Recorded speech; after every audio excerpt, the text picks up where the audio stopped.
विद्यार्थी मित्रांनो, लोकसंख्या संक्रमण सिद्धांत आपण या ठिकाणी त्यावर चर्चा करत आहोत. लोकसंख्या संक्रमण सिद्धांताविषयी हा सिद्धांत आपण त्याची चर्चा करत असताना त्याविषयी मागच्या तासिकेमध्ये सविस्तर असं आपण त्याची मांडणी या ठिकाणी केलेली आहे. त्यानंतरचा पुढचा भाग लोकसंख्या संक्रमणाचे परिणाम आपण आजच्या तासिकेमध्ये पाहणार आहोत. देशाच्या किंवा प्रदेशाच्या आर्थिक, सामाजिक, राजकीय व सांस्कृतिक परिस्थितीवर लोकसंख्या संक्रमणाचे दूरगामी परिणाम होत असतात आणि म्हणून या परिणामाची चर्चा देखील या ठिकाणी करणं आवश्यक आहे. बघा, परिणामाचे या ठिकाणी चर्चा करत असताना पहिला या ठिकाणी मुद्दा त्याच्यामध्ये येतो, लोकसंख्येतील परिवर्तनामुळे लोकसंख्या संक्रमण घडून येते. प्रथम उच्चतम जन्मदर व मृत्यूदरामुळे स्थिर असलेली लोकसंख्या न्यूनतम जन्म आणि मृत्यूदरामुळे निम्न पातळीवर स्थिरावते. हे या ठिकाणी त्याचा पहिला परिणाम आपणाला या ठिकाणी सांगता येईल की पहिला जो काही म्हणजे संक्रमण पूर्व जो काही जी काही अवस्था होती तिथं काय होतं, उच्च जन्मदर आणि उच्च मृत्यूदर होता आणि त्या ठिकाणी लोकसंख्या समतोल साधला जात होता. परंतु शेवटी संक्रमणोत्तर काळात सुद्धा या ठिकाणी जन्मदर कमी आणि मृत्यूदर ही कमी झाल्यामुळं पुन्हा त्या ठिकाणी समतोल निर्माण होऊन लोकसंख्या त्या ठिकाणी स्थिरावत असलेली आपणाला दिसून येईल. दुसरा परिणाम या ठिकाणी आपणाला सांगता येईल, लोकसंख्येच्या व्यवसाय रचनेवर लोकसंख्या संक्रमणाचा परिणाम होत असतो. प्रथम अवस्थेत कृषीवर अवलंबून असणारी लोकसंख्या अंतिम अवस्थेत द्वितीय, तृतीय, चतुर्थ व पंचम व्यवसायाकडे वळलेली असते. अगदी बरोबर आहे, कारण संक्रमणपूर्व अवस्था आपण आदिमानवाच्या त्या ठिकाणी म्हणजे तिथं कसलाही विकास झालेला नव्हता. संक्रमणावस्था म्हणजे औद्योगिक क्रांतीची अवस्था आपण धरलेली आहे आणि त्याच्यानंतरचा म्हणजे प्रगतीचा कालखंड धरलेला आहे. या प्रगतीमध्ये या सगळ्या व्यवसायाचं त्या ठिकाणी विकास झालेला असतो आणि म्हणून या ठिकाणी लोकसंख्येच्या व्यवसायाच्या रचनेवर सुद्धा संक्रमणावस्थेचा परिणाम होत असलेला आपल्याला दिसून येईल. तिसरा परिणाम या ठिकाणी सांगता येईल, लोकसंख्या संक्रमणाचा परिणाम लोकसंख्येच्या वयोरचनेवरही होतो. बघा, लोकसंख्या संक्रमणाचा परिणाम लोकसंख्येच्या वयोरचनेवरही होतो. प्रथम अवस्थेत मुलाचे प्रमाण जास्त असते, तर अंतिम अवस्थेमध्ये प्रौढ व वृद्धाचे प्रमाण जास्त असते. त्यामुळं वयोरचना या ठिकाणी लोकसंख्या संक्रमणामध्ये बदललेली आपल्याला दिसून येईल. चौथा परिणाम असा सांगता येतो, लोकसंख्या संक्रमणामुळे लोकसंख्या आणि साधनसंपत्ती यामधील संबंधात परिवर्तन घडून येते. संक्रमणपूर्व समतोलामध्ये साधनसंपत्तीचा पर्याप्त मात्रेपर्यंत उपयोग झालेला नसतो, कारण त्या कालखंडामध्ये खऱ्या अर्थानं शास्त्रीय आणि तांत्रिक प्रगती झालेली नसते. लोक प्राथमिक अवस्थेमध्ये जीवन जगत असतात, प्राथमिक क्रियेवरच त्याचं उपजीविका होत असते आणि म्हणून त्या ठिकाणी त्या अवस्थेमध्ये साधनसंपत्तीचा पुरेपूर त्या ठिकाणी वापर झालेला नसतो. तर संक्रमणोत्तर समतोल अवस्थेमध्ये साधनसंपत्तीचा पर्याप्त मात्रेपर्यंत उपयोग त्या ठिकाणी करून घेतला जातो आणि आर्थिक प्रगती साध्य केलेली असते. म्हणजे संपूर्ण साधनसंपत्तीचा पुरेपूर वापर करण्याचं जे काही काम होतं ते आहे संक्रमणोत्तर अवस्थेमध्ये. साहजिकच आहे, कारण या ठिकाणी शास्त्रीय आणि तांत्रिक प्रगती झालेली असते आणि म्हणून साधनसंपत्तीचा पुरेपूर वापर या ठिकाणी होऊन त्या ठिकाणी त्याचा वापर करून आर्थिक प्रगती करून त्या ठिकाणी घेतली जाते. पाचवा परिणाम असा आहे, संक्रमणामुळे नागरीकरणाचा वेग वाढत जाऊन नागरी लोकसंख्येचं प्रमाण वाढते व ग्रामीण लोकसंख्येचं प्रमाण कमी होते. सुरुवातीच्या काळामध्ये ग्रामीण भागामध्ये असणारी लोकसंख्या प्रगत शहराकडे आकर्षली जाते आणि व्यवसायाच्या संधीमुळे ते गावाकडचे लोक शहराकडे जातात आणि त्या ठिकाणी नागरीकरणाचं प्रमाण वाढतं आणि ग्रामीण लोकसंख्या या ठिकाणी कमी झालेली आपणास दिसून येईल.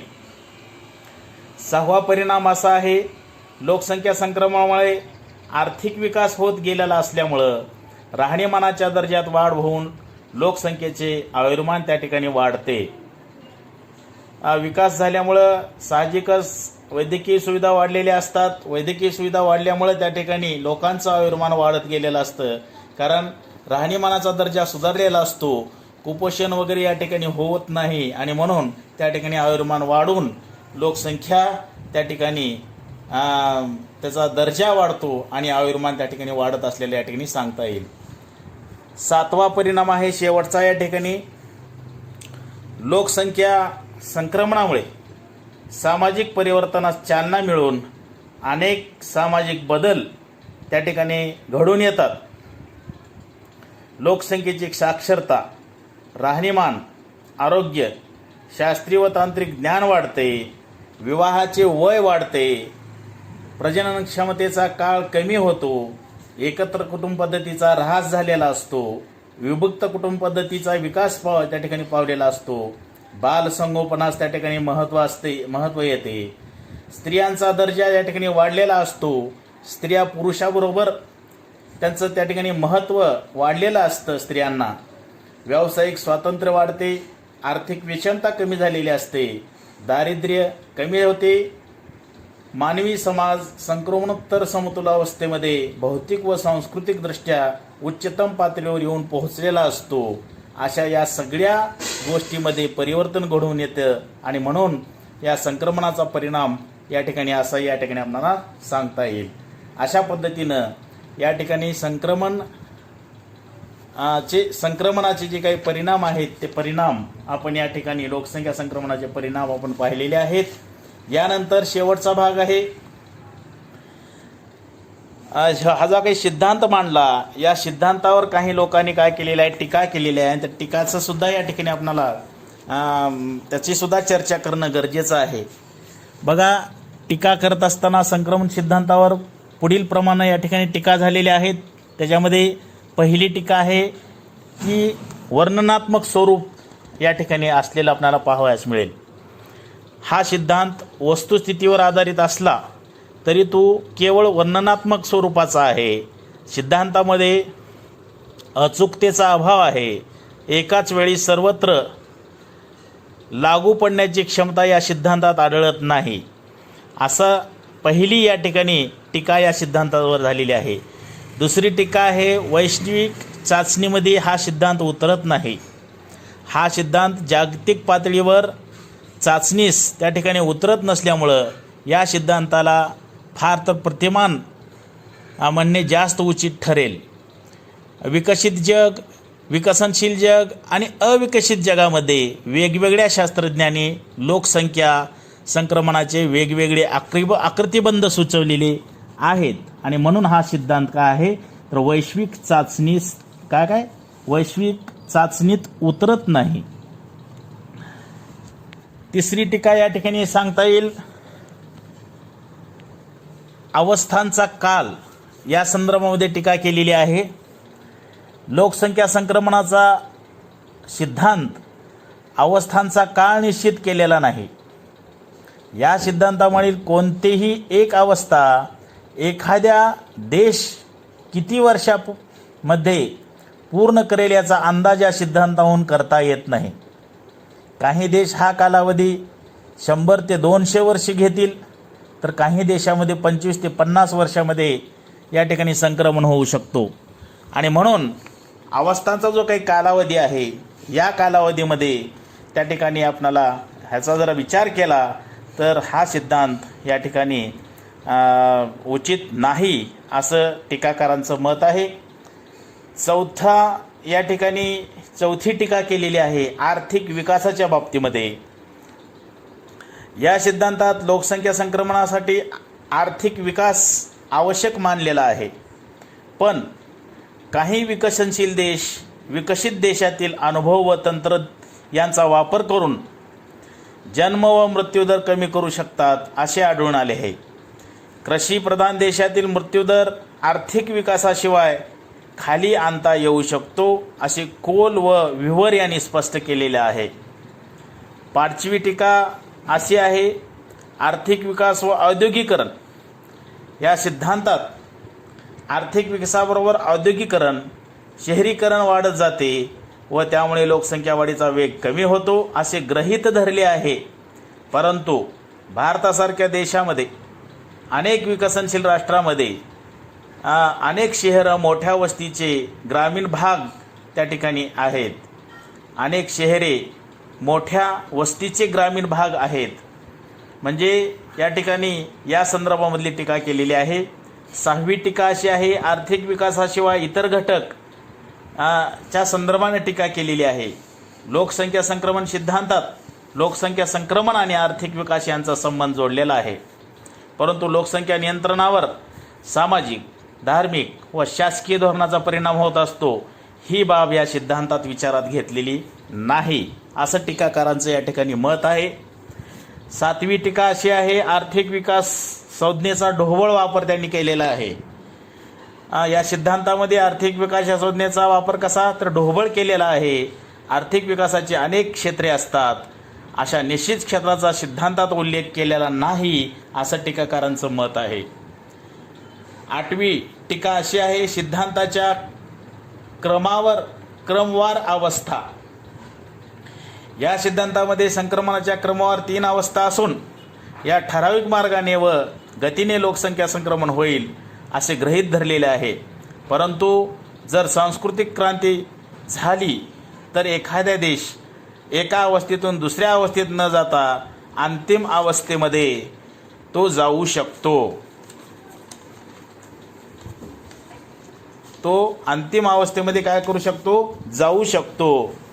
चीनसारख्या देशाने 1970 नंतर लोकसंख्येचे नियंत्रण प्रभावीपणे या ठिकाणी राबवल्यामुळं जन्मदर कमी होऊन लोकसंख्या वाढीचा वेग प्रभावीपणे कमी या ठिकाणी केलेला आहे असे या ठिकाणी उदाहरण देऊन त्या ठिकाणी टीका करण्याचा प्रयत्न त्या ठिकाणी केलेला आहे. 9वी टीका आहे, लोकसंख्येच्या भविष्यकालीन अंदाज या संदर्भामधली. लोकसंख्या संक्रमणाचा सिद्धांत लोकसंख्येच्या भविष्यकालीन अंदाज व्यक्त करण्यास असमर्थ ठरलेला आहे. या सिद्धांताच्या साहाय्याने भविष्यकाळात एखादी देशाची लोकसंख्या निश्चित किती असेल हे मात्र सांगता येत नाही आणि म्हणून हा सिद्धांत टीकेसाठी पात्र आहे असं या ठिकाणी टीका करणाऱ्याच्या मताद्वारे या ठिकाणी आम्हाला लक्षात घेतलं पाहिजे. आता ह्या 9 टीका जरी केल्या असल्या तरी आपणाला शेवटी लोकसंख्या संक्रमणाच्या आधारे जगाची जर विभागणी करायची झाली तर आपणाला जगाची विभागणी पुढील प्रमाणे करता येईल. स्टॉलनीज याने लोकसंख्या संक्रमणाच्या आधारे जगाची विभागणी 3 टप्प्यामध्ये केलेली आहे. पहिला टप्पा आहे पाश्चिमात्य देश, जपान, पश्चिम युरोप, USA, कॅनडा, जपान व ऑस्ट्रेलिया. दुसरा टप्पा आहे पूर्व व दक्षिण युरोप, त्याच्यामध्ये Spain, Portugal, Italy, Romania, Hungary, Poland यांचा समावेश होतो. तिसरा या ठिकाणी गट आहे अविकसित जग. या अविकसित जगामध्ये आफ्रिकेतील देश, जपान व रशिया वगळता आशियातील देश व दक्षिण अमेरिकेतील देश यांचा समावेश होतो. काय म्हणायचं बघा, स्टॉलझिन यांनी लोकसंख्या संक्रमणाच्या आधारे जगाची 3 गटामध्ये विभागणी केलेली आहे. त्याच्यामध्ये पहिला गट त्यांनी केलेला आहे पाश्चिमात्य देश आणि जपान, दुसरा गट केलेला आहे पूर्व व दक्षिण युरोप आणि तिसरा गट त्यांनी अविकसित जग असं या ठिकाणी केलेला आपल्याला पाहावयास मिळेल. पहिल्या गटामध्ये पश्चिम युरोप, USA, कॅनडा, जपान व ऑस्ट्रेलिया. दुसऱ्या गटात Spain, Portugal, Italy, Romania, hungry, Poland. आणि अविकसित गटामध्ये आफ्रिकेतील देश, आशियामधले 2 देश वगळून जपान आणि रशिया, हे सगळे बाकीचे देश आणि दक्षिण अमेरिकेतील देश यांचा समावेश त्यांनी त्याच्यामध्ये केलेला आहे. जगातील काही प्रमुख देशाची लोकसंख्या संक्रमणावस्थेच्या आधारे खालीलप्रमाणे या ठिकाणी विभागणी करता येईल. त्याच्यामध्ये अ, ब, क, ड असे विभाग या ठिकाणी केलेले आहेत. त्याच्यामध्ये पहिला विभाग आहे संक्रमणपूर्व समतोल. संक्रमणपूर्व समतोल या गटामध्ये, या विभागामध्ये युगांडा, टांझानिया, केनिया आणि झांबिया यांचा समावेश होतो. दुसरा विभाग आहे प्राथमिक संक्रमण अवस्था. प्राथमिक संक्रमण अवस्थेमध्ये Sri Lanka, Pakistan, Egypt, Myanmar, Brazil, Korea, Malaysia, Colombia, Vietnam इत्यादी विकसनशील राष्ट्रे येतात. तिसरा विभाग केलेला आहे उत्तर संक्रमण अवस्था. यामध्ये चीन, जपान, अर्जेंटिना, चिली, सिंगापूर, क्युबा इत्यादी देशाचा याच्यामध्ये समावेश होतो. भारताने इसवी सन 1971 नंतर उत्तर संक्रमण अवस्थेमध्ये प्रवेश केलेला आहे. आणि चौथा विभाग आहे संक्रमणोत्तर अवस्था, संक्रमण अवस्था. याच्यामध्ये मला वाटते आपणाला या ठिकाणी म्हणजे या ठिकाणी आपण सांगू शकतो की सर्व प्रगत राष्ट्राचा याच्यामध्ये समावेश असलेला आपल्याला दिसून येईल. Sweden, USA, Australia, great Britain, Japan, Denmark, Italy या राष्ट्राचा याच्यामध्ये समावेश असलेला आपणाला दिसून येईल. या अवस्थेकडे झुकलेली हंगेरी, जर्मनी, ऑस्ट्रेलिया यांनी हा टप्पा गाठलेला आहे.